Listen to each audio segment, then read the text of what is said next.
Before I get to the layout, I did want to talk about a sleeve technique I'm going to show. It really speeds up the sewing time, and I love it because it makes the sleeve so easy to do. Most sleeves that have a cuff look like this: standard upper arm and a placket. But the sleeve I'm going to be sewing is a completely different shape. The seam is not under the arm, but at the back of the arm. And it looks like this in the shirt. So the seam stops about 2 inches from the bottom of at the wrist area, and the placket is just simply that 2 inches you don't sew. The beauty of this is you put the cuff on first and then sew the seam. So it's much, much easier to do. If you have a pattern with an ordinary sleeve, like this one, I'm going to show you how to alter it to the painless placket technique. And that's in our book, Painless Sewing. So we have how to alter a sleeve for my famous painless placket.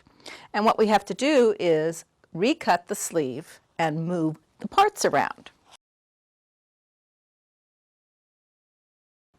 I've chosen a cotton linen blend fabric to do my first shirt, and I do need to make sure that it's on grain before I start because it is a definitely woven fabric. So I've been pulling a little thread and cutting along the pulled thread so that I even up the whole top edge. So I pull the thread and then cut. And you can see as I go along, I'm gone from a very skinny beginning to quite a bit wider at the end. So it's a good thing I'm making sure that I get this fabric on grain to start with. It's a fairly weak fiber, so I can't pull too much. It just breaks. So just pull a little and then cut.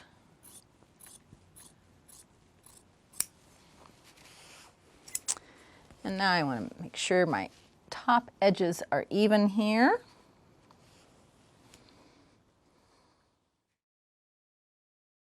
I'm only going to interface the upper collar. I am going to interface both bands, and I'm going to interface the cuff about halfway through, but so the interfacing does go through the fold line. The insert that comes with our interfacing tells you exactly how to cut these pieces. There's the cuff and the collar bands. There are more complete directions on how to actually do the cutting on the back side. So let me open this up. We have definite crosswise, and I like the collar pieces to go in the crosswise direction, so the kind of the give is going around your neck. So let me show you how I cut. It's really quite fun and quick. Just place the pattern piece on the interfacing and cut the long bottom edge.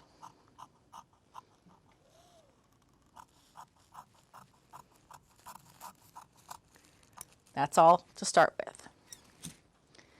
Then I'm going to scoot the pattern piece 5/8. There's the edge of the interfacing. I know it's hard to see white on white. And cut the rest of the way, the other 3 sides.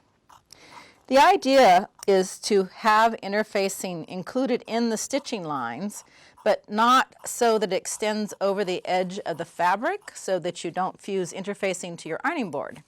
You don't have to cut totally carefully. It doesn't have to be perfect, but we just want the interfacing to be smaller than the pattern piece, but so that it's included in the stitching lines. Not that it's going to come out, but sometimes on lighter weight fabrics you can see the interfacing through the fabric. I want to make sure I lay the pattern piece back on. You see that fabric has shift, but the pattern piece will always be stable. So I want to make the fabric match my pattern piece. There we go. So now I can fuse, and I do need a press cloth to fuse with because we find that just in case you lay the interfacing upside down, you'll fuse to a press cloth rather than your iron. Today's machines have made buttonholes so much easier, it's just amazing. And you have all sorts of button types to play with as well. There's the traditional rectangular buttonhole, rounded end, a keyhole, one with looser stitches that look like a hand-stitched buttonhole, and you can even do decorative, fun embroidered designs around your buttonhole.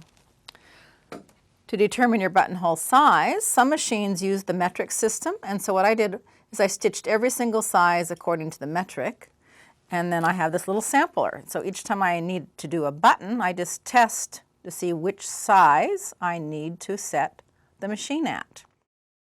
And I'm going to show you a simple way to do this binded edge rather than doing a front facing. On fabrics like this, if you do a front facing or armhole facings, they show through, they kind of fold out, and they sometimes make a mess.